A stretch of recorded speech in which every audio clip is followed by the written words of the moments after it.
And that's the Pakistan I grew up in. So then I played international cricket. When I started my international cricket, Pakistan was one of the weakest teams in world cricket. And we were emerging from colonialism. So we took great pride as our team became stronger and it competed. And by the time I left cricket, Pakistan was world champions. So I took pride, like my countrymen, as we competed internationally and we grew in confidence. But unfortunately, our country could not keep up that pace. Countries have, life of a country is in cycles. It's never in a straight line. You go up, you go down, course correction, countries come up, some countries don't go up. So in Pakistan's case, we were going up, and then various things happened when we started our down cycle. So when I left cricket, I started building the first cancer hospital in Pakistan. Reason was because my mother died of cancer. And it's then I realized there was no cancer hospital in the whole country. And then it occurred to me that people like me who were well off, I could afford to take my mother for treatment abroad, but what happened to the common man? Cancer is one of the most expensive treatments. So I started this movement really. I went into the public to collect money to build this hospital. And so I'm just explaining to you how I got into politics. So one was cricket, watching our country go up as a cricketing nation, the pride that we could compete internationally and become world champions. Second was this cancer hospital. When I went to the public to collect money, I realized that our people are very generous and strong. Poorest of the poor people supported me. And I did what no one ever thought would happen, is that from public I eventually collected money and built the hospital. And not just that I built it. It's a cancer hospital where 80% of patients get free treatment. Cancer treatment is one of the most expensive treatments. So then first I built it, and then to run the hospital, I again went to the people. And so it is the only private cancer hospital in the world which treats 80% people free, because it's the people who donate to the hospital. They built it, they run it. So I kept thinking, why is it that people are so generous to build a hospital and run it, but why don't they pay taxes? We were a country, and then I discovered we're a country which is amongst the top 5 countries in giving charitable donations. But at the same time, we are right at the bottom in giving taxes. And the reason was that people did not trust the government. They thought that their taxes were wasted by the government. It was spent on the lavish lifestyle of the ruling elite. So why would people pay taxes? And of course then the levels of corruption, because corruption is basically stealing taxpayers' money. But there was a third reason why I ended up in politics. And that was, I watched, first of all, I used to play professional cricket in England, so half my year was in England and then half in Pakistan.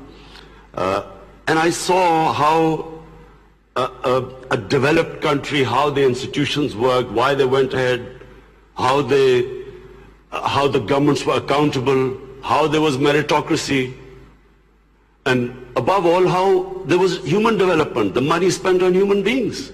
So I could compare what was going on in Western countries, and then I could see what was happening in our own country. But then I also saw other countries develop. And one of them was UAE. I used to play cricket in UAE from 1980 onwards, and I saw UAE kept developing. And then afterwards we saw China develop. So The common thing in all countries that have gone ahead is governance. And governance has two aspects. One is a government has to be accountable. The more accountable a government, the more clean a government, the more successful it is. And secondly, again I repeat, is meritocracy. The better the system of getting the best talent to the top, the better the country. Let me just give you a sporting example. Australia is the most successful cricketing country in cricket history of over 200 years. Because Australia has the best system of bringing its talent up. Pakistan, in my opinion, and I'm not prejudiced, I understand cricket better than probably everyone in this hall. Pakistan has the greatest talent of all the countries I've played. I've never seen as much talent as in Pakistan. But we do not have a system of bringing that talent up. So what's the point of having great talent if you do not have a system of meritocracy which brings the talent up? And that's in every field. In the 60s, the reason Pakistan went up, because our civil service exam was the toughest. It was the most, all the young people wanted to go into Pakistan civil service. It was the toughest exam, we had the best talent that came up, and in 60s, the reason we progressed, one of the main reasons, was a civil service of very high quality. And gradually, as our system of merit went down, so did the country. So, I wanted Pakistan to go up. And as I said, I saw UAE going up. The way each year you came, it changed. It got better and better. And similarly, and of course the greatest example is China. For me, the thing about China which is just remarkable, no nation in the history of mankind has done what China has achieved. In 30 years, they have brought 700 million people out of poverty. It is just a phenomenon which has never happened in human history. And of course, my motivation, again, of the Pakistan I wanted to see was based, and I am a student of history, Islamic history especially, was on the Prophet, or Prophet, peace be upon him, the state of Medina, which he created. Now, why do I say the state of Medina? Because the state of Medina laid the foundation of one of the greatest civilizations in the history of mankind. The principles that found the foundation of the state of Medina is what for the next 700 years was the greatest civilization on earth. And what were those principles? The state of Medina was founded on incredible principles of justice and humanity. It was the first time a welfare state was made. A state that took responsibility of the weak. What China has done right now. That was the state of Medina, where first time a state took responsible for its poor, its weak, its orphans, its widows. In the state of Medina, the first time pensions were created. Old people were also, it was a humane state. And secondly, there was justice, rule of law. These were the two main things. And the third thing, the Prophet of Islam, peace be upon him, made seeking knowledge a sacred duty. The word was that even if you have to go to China to seek knowledge, you must. Those days going to China meant not coming back. So the emphasis on seeking knowledge. For the next 700 years, all top scientists were Muslims. And that was the state of Medina. It laid that foundation. And then the way minorities, other religious people were treated. The Prophet signed famous, the Misaq-e-Medina.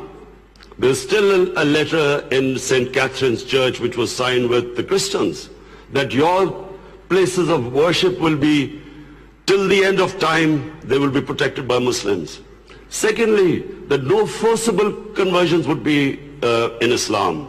Thirdly, the Prophet's last sermon, it is a charter of human rights. It's about how human beings are equal. So it was a humane state created, rule of law, emphasis on education, that led to the growth of Muslim civilization. So this is, in Pakistan, we want the same basis of our state. The rise of what I believe, the way our country will rise, it will go back to those principles. We must, number one, have rule of law, everyone equal before the law. State must be accountable. We must have a welfare state where the state must take responsibility of its poor people. Half our population is on the poverty line or just above, and about 25% are below the poverty line. The state must take responsibility. All policies of the state must be like in China. How do we lift the people from the bottom? And the most important thing is that we must, in Pakistan, start a reform program. Reforms are painful, but it is essential if we have to get out of our current problems. So, first of all, I joined politics in '96. From '96 to 2013, there was a very small party. Most of the time it was one step up and 3 steps down. The first election I contested, we were wiped out. Second election, 5 years later contested, we had only 1 seat. Third election we boycotted, and most of the time people made fun of me, thought we would never make it, because I'm an outsider. I wasn't from the political class. But one big lesson from sports which I learned: you only lose when you give up. So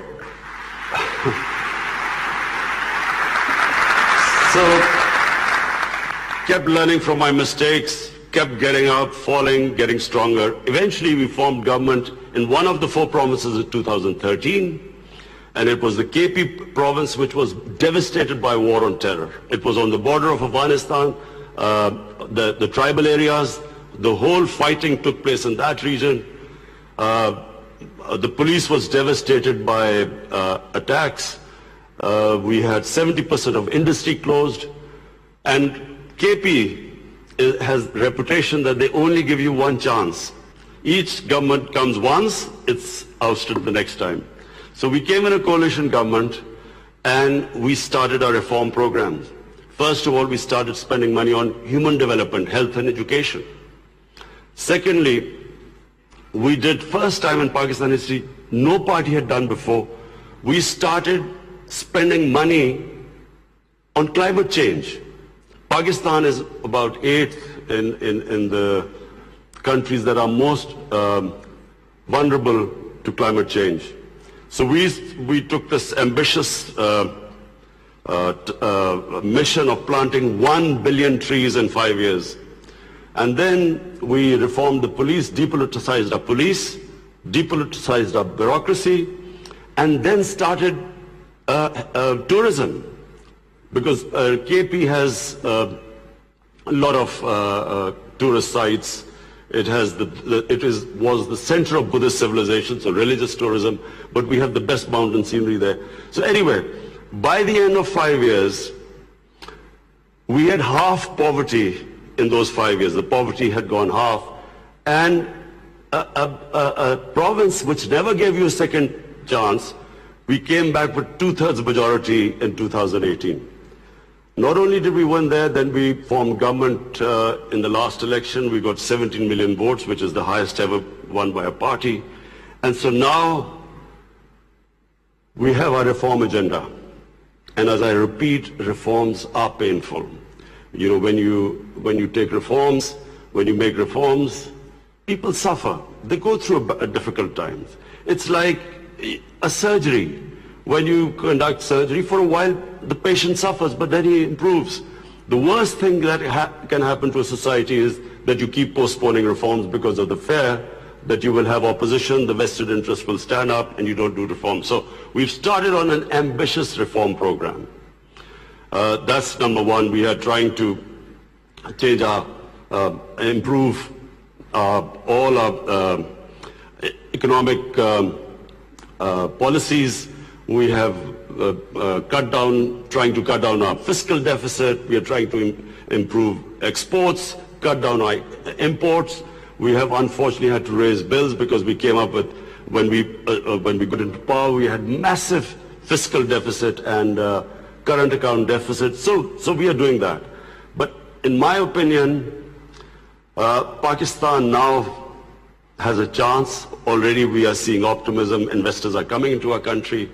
We feel that this is the time that Pakistan will take off. The most important thing, and while talking to Sheikh Mohammed last time, he told me something very interesting. He said that you must allow businesses to make money.